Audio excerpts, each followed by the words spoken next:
আজকে আছি কালনাতে। তো কালনার বিখ্যাত তেজচন্দ বাহাদুর কালনার যিনি আগে মহারাজা ছিলেন তার তৈরি করা টেম্পল কমপ্লেক্সে আমি এসেছি। আমি দেখাচ্ছি। আমি অবশ্য এই টেম্পল কমপ্লেক্স অনেক এই ভিডিওতে আপনারা দেখেছেন। আমি এর একটু খুব ইন্টারেস্টিং ইতিহাস বলবো। তো এটা হচ্ছে সবই পোড়ামাটির টেম্পল। উল্টো দিক থেকে শুরু করি। এখানটাতে এটা হচ্ছে রাজবাড়ি। আমি দিকটাতে আস্তে আস্তে যাব। এটা ছিল নাটপঞ্চ। এগুলো সবই টেরাকাটার টেম্পল। সবই মোটামুটি বয়সকাল 1806 থেকে 1820-র মধ্যে। তেজচন্দ বাহাদুর 1700। আর এই গেটটা দিয়ে পেরিয়ে গেলেই ওটা হচ্ছে কালনার 108 শিব মন্দির। এবার লেটা স্টার্ট। এই যে সুন্দর কমপ্লেক্সটা দেখছেন, এই কমপ্লেক্সটা বানিয়েছিলেন তেজচন্দ বাহাদুর ছিলেন বর্ধমানের রাজা। তার বাবা কীর্তিচন্দ্র ছিলেন। এটা সবই উনি 1740 সাল নাগাদ, 34 বা 40 সাল নাগাদ কালনাটাকে তার ইজারার অন্তর্ভুক্ত করে নেন মুঘলদের তৎকালীন নবাবের কাছ থেকে। মুঘলদের কাছ থেকে বললে ভুল হবে। তো কালনা বর্ধমানের মহারাজারা, যারা অ্যাকচুয়ালি কিন্তু পাঞ্জাবের লোক এবং জিউর ভক্ত, অর্থাৎ এরা বৈষ্ণব ছিলেন, পাঞ্জাবি হিন্দু বৈষ্ণব ছিলেন, তাদের ইয়েতে আসে। তো এখানে যেটা আমরা দেখব, এই পুরো টেম্পল কমপ্লেক্সটাতে দ্য বেস্ট থিং সবই হচ্ছে পোড়া মাটির কাজ এবং মোটামুটি 1806 থেকে 1820-র মধ্যে এর সমস্ত কিছু টেম্পল কনস্ট্রাকশনটার কাজটা স্টার্ট হয়েছিল। তো ইন্টারেস্টিংলি যেটা দেখার সবচেয়ে বিষয় আছে সেটা হচ্ছে এই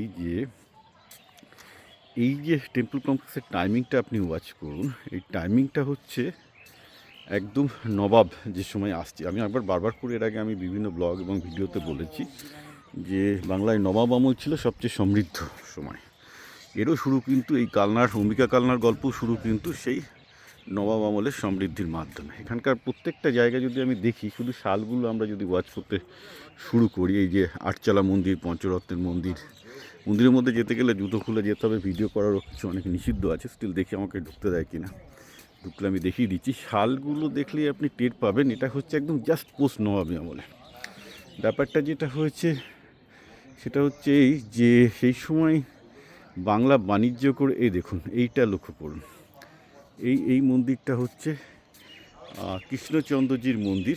এইটা কিন্তু তেজ বাহাদুরের নয়, এটা বেসিক্যালি কিন্তু তার বাবা অর্থাৎ কীর্তিচন্দ্রের তৈরি করা। এবার সালটা লক্ষ্য করুন, 1751-55, অর্থাৎ জাস্ট ব্রিটিশদের পূর্বে অর্থাৎ নবাবী আমলে এটা তৈরি হচ্ছে।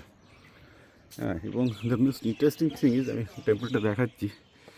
এই যে বিশাল বিশাল টেম্পলগুলো এরা করেছে এবং এই পুরো কমপ্লেক্সটাই তৈরি হয়েছে, এটা কিন্তু সেই নবাবী আমলের সমৃদ্ধ, যেটা কিনা কিন্তু জমি থেকে নিয়ে এসেছিলো ইউরোপিয়ান বণিকদের সাথে বাণিজ্য করার সূত্র ধরে। ঠিক আছে, আমি আর মন্দিরের মধ্যে যাচ্ছি না, ওদের এখানে জুতো পরে যায়, অনেকগুলো বোধহয় অসুবিধা আছে, তাই don't want to do this. কিন্তু এই ধরুন একটা জিনিস খেয়াল রাখতে হবে, সেই সময় চুন সুরকি দিয়ে এরকম বিরাট বিরাট মন্দির করতে প্রচুর টাকার দরকার হতো, because obviously they did not have the technology. তো পুরো ব্যাপারটা যেটা বোঝার আছে, এই যে সময়কালটা, নবাবী সময়কালটা, দেখবেন এরপরে কিন্তু টেম্পল কমপ্লেক্সের আর কিছু হয়নি। সবটাই হয়েছে সেই নবাবের সময়টা, এবং তারপর ব্রিটিশ আমলের আসতে পর ওই কিছু হয়েছে, তারপরে কিন্তু আফটার 1810 সব কিছু বন্ধ। তো কেন? এখানটায় আপনারা বুঝতে পারবেন যে ব্রিটিশ আমলে শোষণের পরিমাণ কী ছিল। অর্থাৎ দেখা যাচ্ছে যে নবাব আমলে কিন্তু বাংলায় শোষণ হচ্ছে না, তখন কিন্তু সবার হাতে পয়সা আসছে, ব্যবসা করছে। এটা আমি এর আগে বারবার করে বলেছি। ফলে কারণ টেম্পল কিসের নিদর্শন? মন্দির হচ্ছে নিদর্শন যে লোকের হাতে পয়সা এসছে, অর্থাৎ মানে মহারাজের কাছেও পয়সা এসছে, কারণ প্রচুর বাণিজ্য হচ্ছে তখন কালনার বন্দর দিয়ে প্রচুর ইউরোপিয়ান বাণিজ্য চলতো। তো ন্যাচারালি এটাও একটা অম্বিকা কালনা তৈরি হয়েছিল সেভাবে বিজনেস পোস্ট হিসাবে।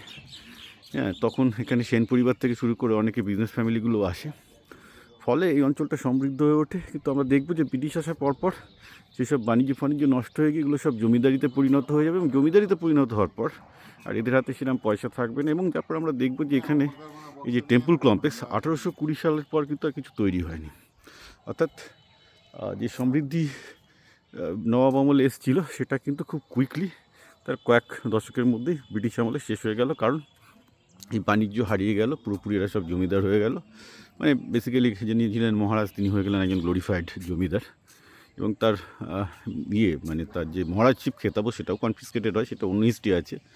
তো এইটাই হচ্ছে ব্যাপার, যে ব্রিটিশ আমল যে ভারতের কত ক্ষতি করেছে একটু পুরোপুরি আপনি যদি ইতিহাসটাকে নিখুঁতভাবে না দেখেন বুঝতে পারবেন। আপনি দেখবেন এখানে টেম্পল কমপ্লেক্সটা ঘুরলেই যে নবাব আমলের সমৃদ্ধি থেকে শুরু হওয়া একটা বিশাল টেম্পল কমপ্লেক্স ব্রিটিশ আমলে গিয়ে সব কিছু শেষ হয়ে গেল। যেমন এই রাজবাড়িটা হচ্ছে রাজবাড়ির ঢোকার মুখটাতে আমি আছি।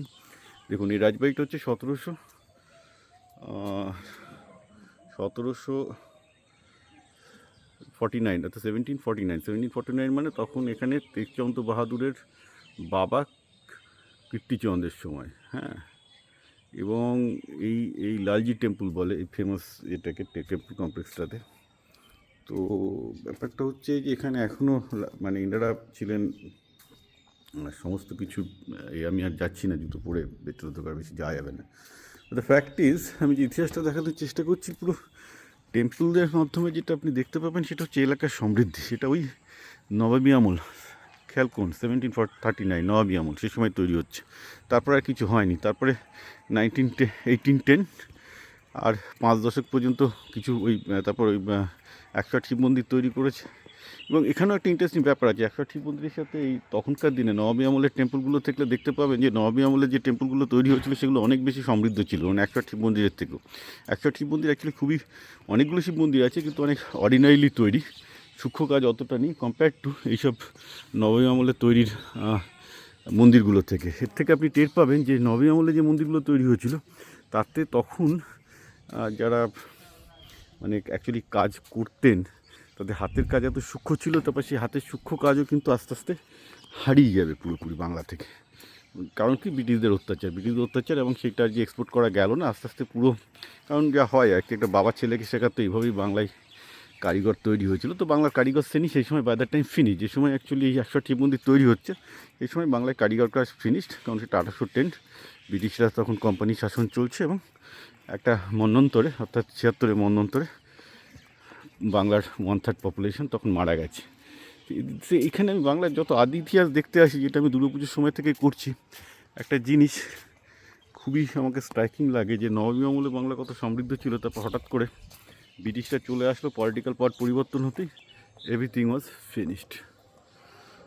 এদের মন্দির গাত্রের এই সূক্ষ্ম কাজগুলো লক্ষ্য করবেন এবং একটা জিনিস লক্ষ্য করবেন, এরপর যখন আমরা বাইরে 108 শিব মন্দিরের দিকে যাচ্ছি সেখানে কিন্তু আর সেই সূক্ষ্ম কাজ পাওয়া যাবে না। ওটা যথেষ্ট ঠিক আছে, মন্দির তৈরি করেছে 108টা, সব ঠিক আছে, কিন্তু ওই সূক্ষ্ম কাজের কারিগর কিন্তু আপনি 108 শিব মন্দিরের গায়ে পাবেন না।